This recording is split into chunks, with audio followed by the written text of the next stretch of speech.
Have you ever prepared for a conversation that never actually happened?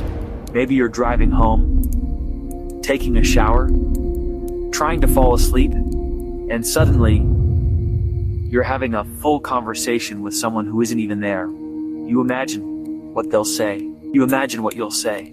You imagine their reaction. And somehow, the conversation already feels real. You've already explained yourself, defended yourself, and imagined their response before they've even said a word.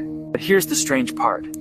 Sometimes you replay these imaginary conversations more than real ones. You rehearse explanations, arguments, apologies, even simple text messages.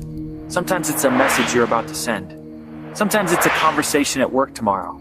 Sometimes it's something you'll probably never say at all, because deep down you want to be prepared. You want the right words. You want the right reaction. You want the right outcome. But then something strange happens. The conversation starts getting bigger. Now you're not preparing anymore. You're predicting. Maybe they'll think you're annoying. Maybe they'll think less of you. Maybe they'll look at you differently after this. And suddenly, you're not imagining a conversation anymore. You're imagining rejection. Now your stomach feels different.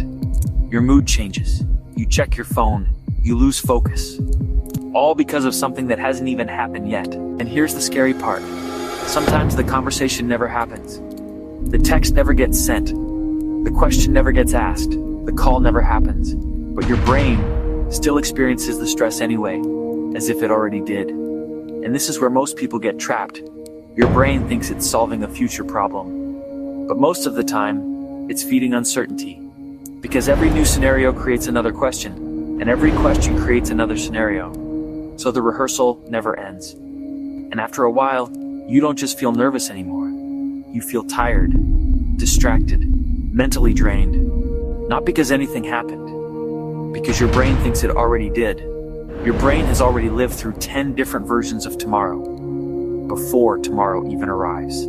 That's why the real conversation almost never feels as intense as the one in your head. Because by the time it happens, you've already experienced it dozens of times. And sometimes the healthiest thing you can do is stop trying to prepare for every possible outcome. Because the conversation hasn't happened yet, and maybe it never will.